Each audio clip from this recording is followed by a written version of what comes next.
Okay, hi YouTube, Mrwhosetheboss here, and this is kind of the first video in a possible series where I just sort of talk about things and give you a let's play kind of gameplay video. And in this video I'm actually going to be talking about the 3DS. So hopefully this will be a little bit more of a sort of chatty one rather than a formal video, and I hope to just cover a series of topics and just basically just talk to you guys. So anyway, I'm actually just going to talk about whether or not I actually think you should buy a 3DS if you don't have one, and keep it if you do. Now, as you all know, there are three models to the 3DS line. There's the 3DS XL, 3DS, and the 2DS. And I thought the 2DS was some kind of joke when I first heard it, but actually, the more I actually thought about it, the better an idea I realised it was. If you think about it, it's basically like a 3DS, but at an entry-level price point, and it's not set the world alight, but it has sold pretty well, and I think the fact that it was released alongside Pokemon X and Y kind of helped that.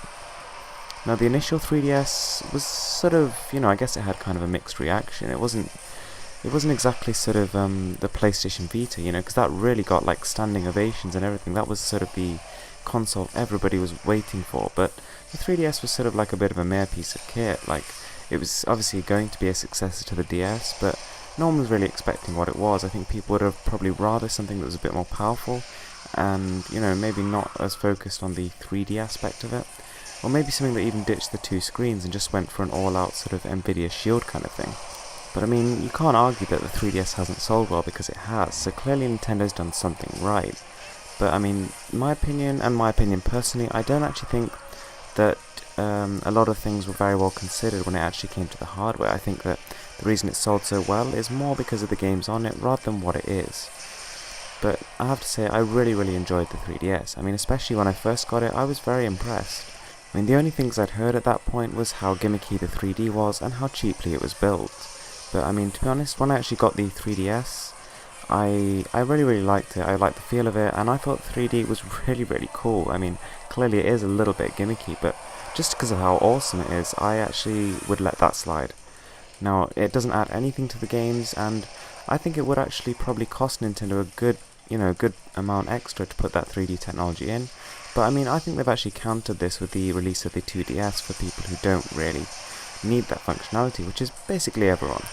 Now, something that I found kind of interesting is actually on the 2DS's launch, like literally the day it launched, you could actually buy the original 3DS for less than what the 2DS came out for. And at the same time, the 2DS was actually intended to be the budget model. So Nintendo really needed to sort of sort their act out here, and honestly, I would not say they played their cards perfectly. They've just beaten Sony. Now, one of the reasons why I actually generally prefer to play games on the Vita is just because the graphics are generally better. But that is not always the case. Like, as you can see with this game, Monster Hunter 3 Ultimate, it's pretty much a console game. It actually looks really good. There's actually very few PlayStation Vita games that can match this game's graphics. A full 3D game with expansive environments, shadows, and really detailed monsters and textures.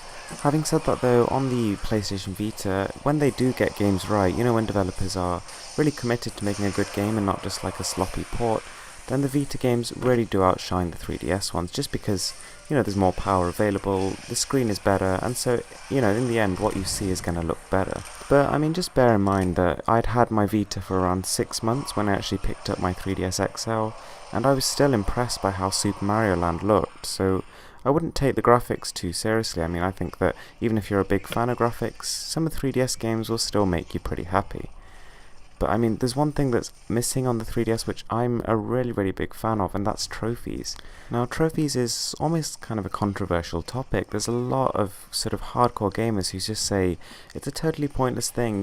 This is not why people should play games. They should play them because they enjoy them, not because of some virtual piece of metal. You know what I mean? And that's a fair point. I get it, but it's just, it's a fact that we have to accept that gamers are becoming more and more sort of impatient. They seek faster rewards, and trophies is a very good way of doing that.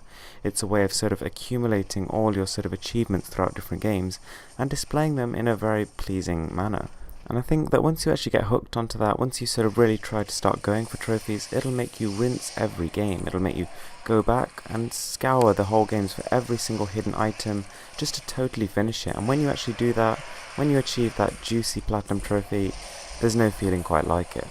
So for me, just personally me, and I do realise this is not going to apply to everyone, but I kind of sometimes feel like there's not really an incentive to play in 3DS games, because I personally am one of those people who would much rather play a game to achieve something than play it just because it's there to be played.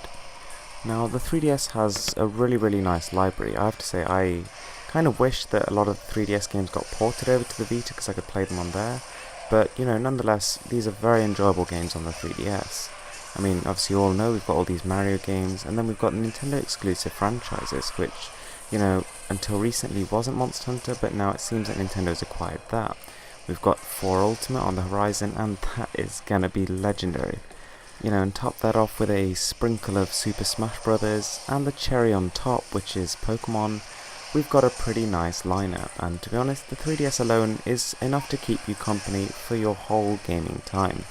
The only thing I would say in terms of the games which is negative is that it's lacking in first-person shooters, which is quite understandable considering firstly the power of the system, and secondly the fact that it's lacking a second analog stick, but nonetheless it's just not going to quite satisfy that craving. I mean, the same could also be said for the PlayStation Vita, but it does at least have one very good standout shooter, which is Killzone Mercenary. Now, to be honest, in my opinion, I do actually think that if you have the money and you're considering a 3DS for maybe a couple of games that you like, I recommend you just buy it, because this system is incredibly future-proof. The fact that it's sold so well in all these different regions, you know, in Asia, in UK, in US, everywhere, this system is actually pretty much topped the charts, means that you've got a guaranteed supply of good quality third and first party titles. Now, I'm pretty sure, I mean I can't say for certain, but I'm pretty sure that this stream of games will last for at least another 3 to 4 years. I mean, the console's life cycle tends to be around 7 to 8 years, and I mean, as we saw with the previous generation, you know, the Xbox 360 and the PlayStation 3, it was nearly 10.